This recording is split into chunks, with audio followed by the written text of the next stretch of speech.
नमस्कार भाइयों बहनों। आज अपन बात करने वाले हैं कि फ़िलहाल की जो राजकीय परिस्थिति है वो किस तरफ बिगड़ती जा रही है। हम ये नहीं कहेंगे कि मोदी जी ने क्या नहीं किया। मोदी जी ने क्या नहीं किया, बेरोज़गारी भी के मुद्दों पर बात नहीं की, महंगाई के मुद्दों पर बात नहीं की, और भी ऐसे महत्वपूर्ण मुद्दे हैं जिनके ऊपर मोदी ने कभी बात की ही नहीं। हम इन मुद्दों पर बात करने वाले हैं कि जो देश को बर्बाद कर रहे हैं, जो सच में मुद्दे नहीं होना चाहिए थे लेकिन वो मुद्दे हो रहे हैं। जैसा कि बाबा रामदेव रोजगार देते फिर रहे हैं। रोजगार देते मतलब हवा में बातें करते फिर रहे हैं। जब बाबा रामदेव रोजगार दे सकते हैं तो केंद्र सरकार की ज़रूरत ही क्या है, ये मुझे समझ नहीं आ रहा। क्या केंद्र सरकार, मोदी जी का कुछ वर्चस्व रहा है इस देश पर कि कोई भी रोजगार देते फिर रहा है? ये सच्ची घटना है। बाबा रामदेव आप देख सकते हैं आज तक पर अंजना ओम कश्यप के साथ में रोजगार देते फिर रहे, हमने 10 लाख रोजगार दे दिया, ऐसा कर दिया, वैसा कर दिया। कौन से रोजगार दे रहे, कैसा रोजगार दे रहे, कहाँ पर जाहिरात निकल रही है, कुछ इसका आता पता नहीं है। मुकेश अंबानी उद्धव ठाकरे से मिल रहे, गौतम अडानी एकनाथ शिंदे से मिल रहे, अल्टी पल्टी हो रहा है। क्यों मिल रहे पता नहीं। मोहन भागवत मस्जिद में जा रहे, मस्जिद वाले मौलाना बोल रहे मोहन भागवत राष्ट्रपिता है। इसके पहले तक ये क्यों नहीं हुआ? इस देश में एक पार्टी के आने से और भारत जोड़ो यात्रा के निकालने से कितना सब कुछ बदल गया है। आज केंद्रीय गृह मंत्री को स्कूल पर बात करने की, स्कूल के मुद्दों पर बात करने की ज़रूरत महसूस हो रही है। किस लिए? चुनाव के लिए। क्योंकि एक इसी पार्टी है, आम आदमी पार्टी, उसी के कारण इनकी कुर्सी हिल चुकी है। पूरे देश में आम आदमी पार्टी, ऐसा चर्चा हो रही है कि सत्ता में आने वाली है और अरविंद केजरीवाल प्रधानमंत्री बनने वाले हैं। इस बात में कितनी सच्चाई है, क्या है, ये जनता को पता है, उन्हें दिख रहा है। तो हम बात ये कर रहे थे कि किस तरह कोई भी आकर रोजगार बांट रहा है, ना जीआर है ना कुछ है, कुछ भी नहीं। ये क्यों हो रहा है? क्योंकि इनको करोड़ों रुपए का कर्जा बाबा रामदेव ने भी लिया होगा और किसी पूंजीपतियों ने लिया होगा। तो इन्हें ठेका दे दिया गया है कि देश तुम संभालो, हम कुछ करने वाले नहीं है और हमसे कुछ नहीं होता। हमारे पास जो कुछ है वो हम तुमको बेच देंगे, तुमको जो करना है वो तुम करते बैठो, सिर्फ हमको चुनाव लड़ने के लिए चंदा दे दीजिए। जो देगा चंदा उसका बढ़ेगा धंधा, जो देगा चंदा उसका ही बढ़ेगा धंधा। ऐसा भाजपाइयों का एक ब्रीद वाक्य आज बन चुका है। और एक कटोरी 2 समोसा, भाजपा तेरा क्या भरोसा, ऐसा नारा लगाया गया है। वो बिल्कुल सही है, क्योंकि आज हर चीज़ बेचने को निकाल रही है। और कल का या 2 दिन पहले का आज का स्टेटमेंट है, कल परसों का, निर्मला सीतारमण जी वित्त मंत्री है, अर्थ मंत्री है, देश की केंद्रीय मंत्री है। उनका कहना है कि महंगाई कोई मुद्दा ही नहीं और महंगाई कम होने वाली नहीं है और महंगाई पर हमारा अभी फोकस नहीं है। मतलब महंगाई बढ़ने वाली है गुजरात चुनाव के बाद।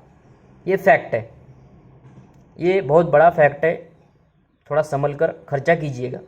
तो महंगाई बढ़ने वाली है इनका कहना है, और महंगाई कोई मुद्दा नहीं है। हाँ, मुद्दा नहीं है, चलो महंगाई बढ़ा दी, मानते हैं, लेकिन आप इस तरह क्यों धर्मभेद कर रहे हो?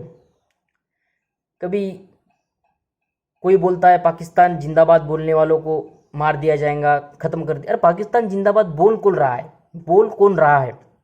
ये आदित्य ठाकरे को पूछते हैं कि पाकिस्तान जिंदाबाद पर आप क्यों चुप्पी कर रहे हो? अरे ज़रूरत ही क्या है? जब राजनीति करना है तो देश का विकास कीजिए, राजनीति मत कीजिए। ऐसी फालतू राजनीति करने का कोई मतलब नहीं है। कोई पाकिस्तान जिंदाबाद कहने की किसको हिम्मत नहीं है। यहाँ से पाकिस्तान कोई जाने वाला है नहीं, क्योंकि पाकिस्तान खुद की हालत नहीं संभाल पा रहा। तो उन दूसरे जो पाकिस्तान जिंदाबाद वाले वो जब वहाँ जाएंगे तो उनकी हालत कैसा संभालेंगे? जाना ही हो तो वो सऊदी अरब जाएंगे, दुबई जाएंगे, अच्छे शहरों में जाएंगे जहाँ पर उन्हें सुरक्षा मिल सके। पाकिस्तान एक कोई सुरक्षित देश नहीं है मेरे हिसाब से। तो पाकिस्तान में कोई जाने वाला नहीं है।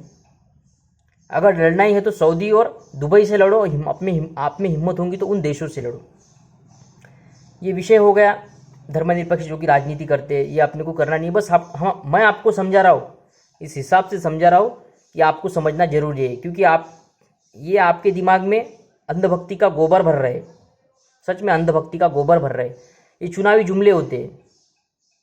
अमित शाह जी ने खुद कहा है, हम जो कहते हैं वो चुनावी जुमले होते हैं, इसे कोई सीरियस ना ले। लेकिन इन बात को जनता बहुत सीरियस ले लेती है।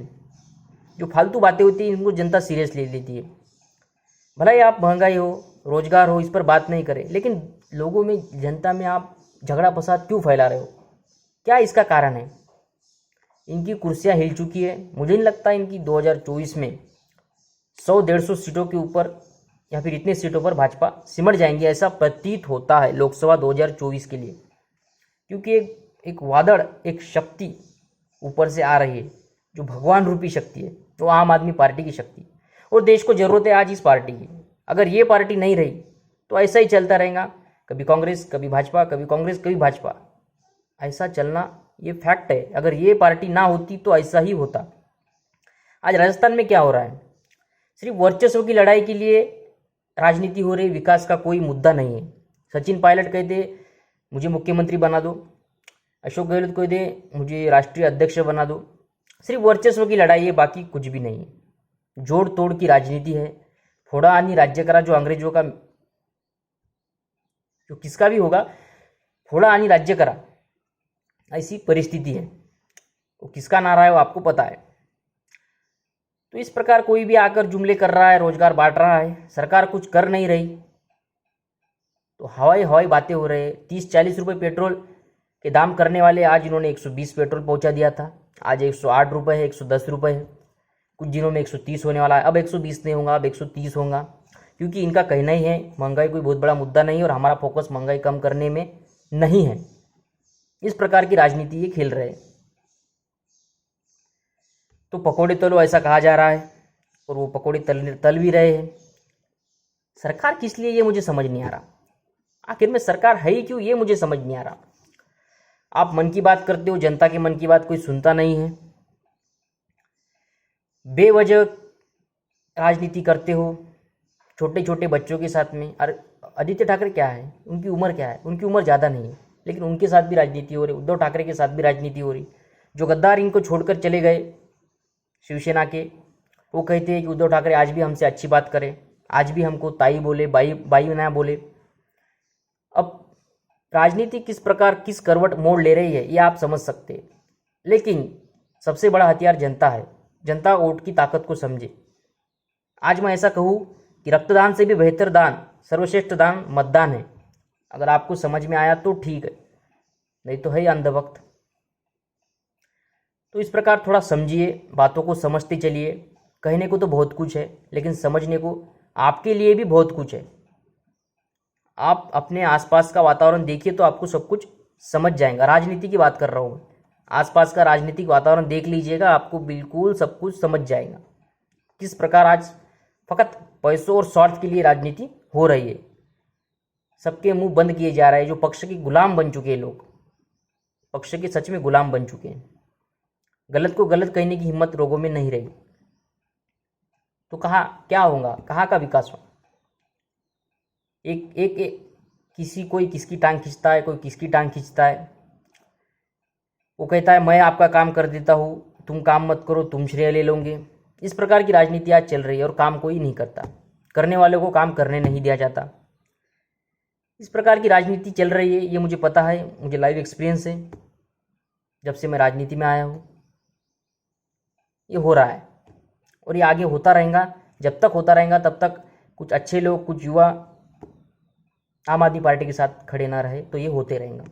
क्योंकि एक ही पार्टी बची है जो आपके लिए बनी है, युवाओं के लिए बनी है, आपकी समस्याओं का निराकरण करने के लिए बनी है। वीडियो लंबा होता जा रहा है, इसलिए हम यही रुकते हैं। मिलते हैं नेक्स्ट वीडियो में, नेक्स्ट मुद्दों के साथ में, असल मुद्दों के साथ। असल मुद्दों पर हम बात करेंगे और आपको ये डिबेट वाले शो जो होते हैं इसकी भी बेहतरीन जानकारी दे देंगे। ये जो आदमी अभी डिबेट कर रहे हैं वो कौन पक्ष में थे और कौन पक्ष में जाने वाले हैं। वीडियो को देखने के लिए आप सभी का बहुत बहुत धन्यवाद। और वीडियो को ज़्यादा से ज़्यादा शेयर करें ताकि लोगों को पता चले कि उनके आसपास का राजनीतिक वातावरण किस तरह दूषित हो चुका है। बहुत बहुत धन्यवाद।